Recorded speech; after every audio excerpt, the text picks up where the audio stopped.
Hey everyone, I am in the shop and not roasting today. Actually, what I'm doing is grouting my tile. So I'm going to show you what's looking like before and the disaster during, and then hopefully after it'll be amazing and beautiful and wonderful.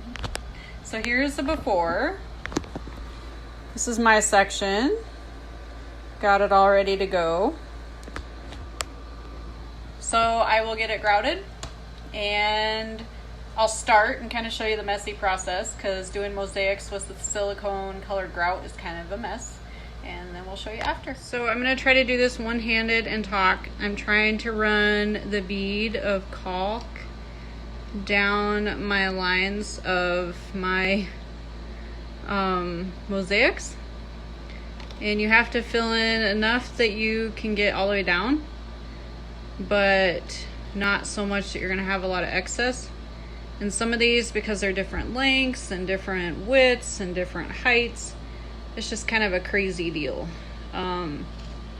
Definitely easier when you're tiling along a straight line and you're tiling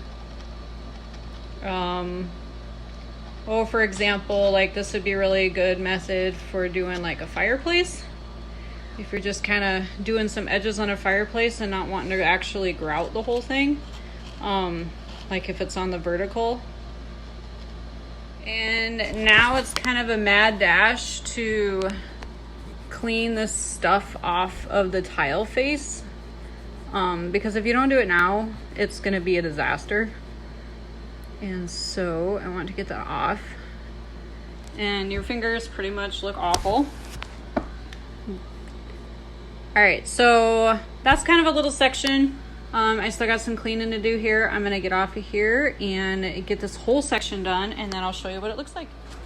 So I am pretty much done with this section, and I'm just spending time rubbing all this excess off and trying not to hit my lines.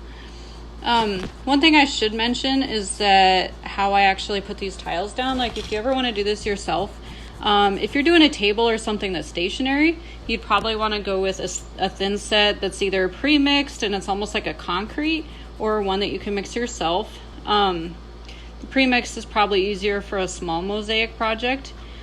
I, however, I just use silicone, and the reason why I used silicone as opposed to like an actual thin set was because these doors that I use for my countertops in my roasting shed are actually movable.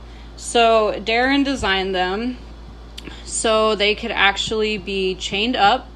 Sorry, I wasn't paying attention to time. So they fold up on these hinges, and they can actually fold up against the wall, and then they chain up, and I can show you guys that some other time. But anyway, the idea is that I'd have more room if I needed to, or I could fold them up if I needed to clean underneath them easier. So I knew that because they'd be moving at some point, I needed something that had some flexibility. So that's why I went with actually using a silicone to adhere the tiles to the surface of the door instead of a standard thin set that you would use. So all right, I'm going to finish cleaning this up, and then I'm going to do this nice edge here. And that's the fun part because it's easier. Alrighty, and there you have it. Pretty much, there's some spots that I'm going to scrape off. I'll continue to scrape off as it dries. Like right here, I'm going to get that guy cleaned off a little bit better. Otherwise, it is done.